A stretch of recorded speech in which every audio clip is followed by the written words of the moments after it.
You will be able to open your eyes without coming out of the hypnotic trance. You will focus intently on the hieroglyphs, and you will be able to copy them. Dr. Wambach has had an expert at Stanford University study Bob's strange writing. She says the expert has been able to identify 80% of the characters as authentic Egyptian hieroglyphs. Very good, Bob. Can you tell me now what these hieroglyphs mean? In reference to a new trade route and treaty of free movement and protection from the highest power for such a venture.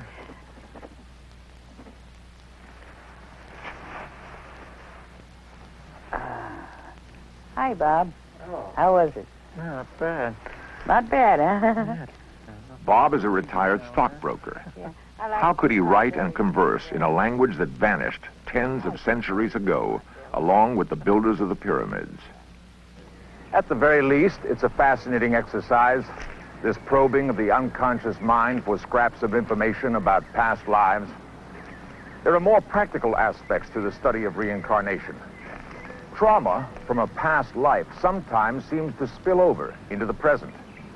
It is possible that many physical and emotional problems which defy medical science can be cured through an understanding of this principle.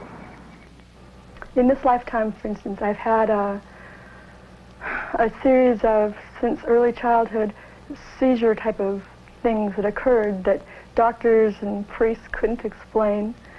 That Shirley Krepp eventually described her problem to Dr. Wambach. the sensation of going 1,000,000 miles an hour and weighing at least a ton, and it was pretty terrorizing to have that occurring because I couldn't make it stop.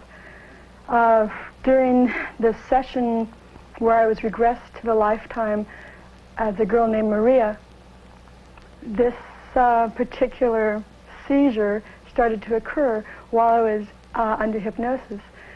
And it was then that Dr. Wambach took me to that point where it first started to occur. Under hypnosis, Shirley described herself as a healer in a village on the coast of France. She said her name was Maria, and that she'd been summoned to the constables to help his sick child. The child died. One evening, after the child had died, on my walk home through the forest, out of the bushes, out of the trees, with torches, the whole village seemed to appear, and they were going to burn Maria as a witch because they thought she'd killed the boy. And they came towards her, they'd get the witch. And I ran as Maria. I didn't want to get caught, and it was then that the sensation started, the sensation that I had been experiencing in this lifetime of absolute stark raving terror. And they chased me, screaming and yelling, and I ran and I ran. And rather than to be caught by them and burnt, I jumped off a cliff. And that was the feeling of weighing 1,000,000 pounds. And as Maria dropped that body and came out of that body, the weight, the speeding sensation stopped completely and abruptly, unlike any of the seizures that I'd had. It could be coincidence that Shirley's symptoms disappeared after she confronted the nightmare of a prior life. Or it could be just what it appears, using an understanding and karma to calm the restless corner of Shirley's mind that is still Maria. Dr. Wambach's collection of 2,000 apparent reincarnation experiences has yielded some fascinating data. Between 70 and 80% of her subjects remember lives as working-class people or peasants. If these prior lives were imaginary, wouldn't more people think of themselves as royalty rather than accurately reflecting a cross-section of society? In another experiment, a group of white Californians was regressed to the 1850s. An extraordinary number said they were Asians then. Could they have been the Orientals who were imported to build California's railroads? Could they still be with us in new bodies? How many pasts can a person have?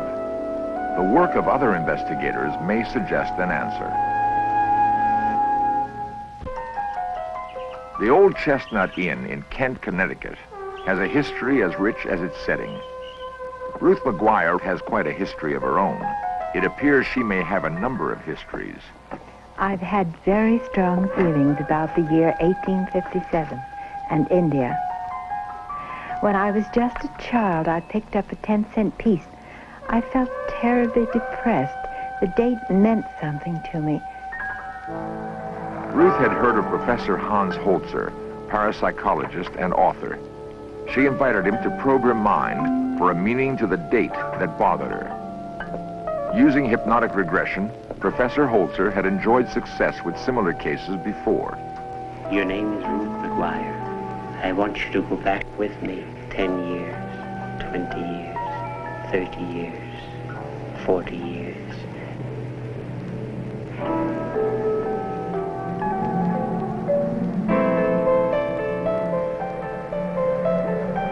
Where do you live? In Manhattan.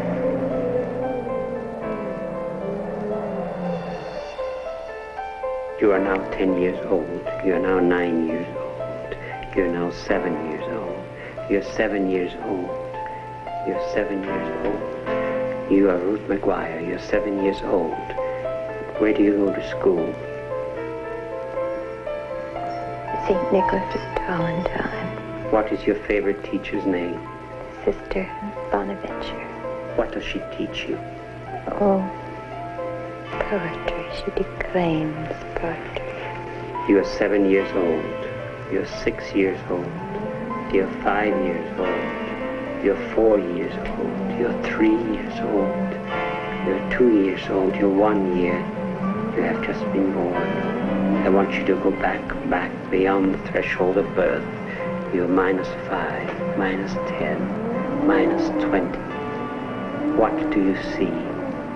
Look around you. Where are you? It's all vapory. What do you see? Thick clouds and vapors. Cold.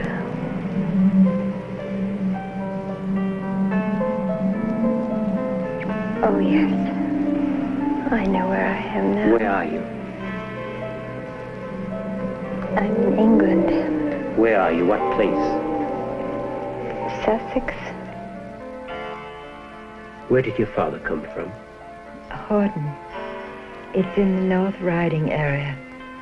And your mother? Durham. That's near Newcastle. Did you ever get to the New World? No, I died in Leiden at the age of 13.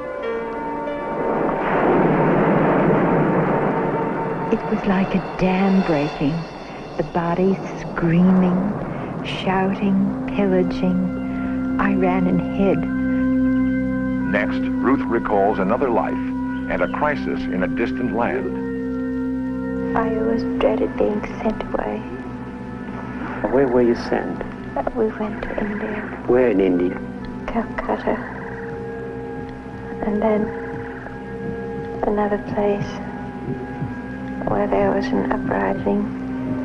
The natives were very angry. They didn't want us there. And they came in a body, screaming, shouting, pillaging.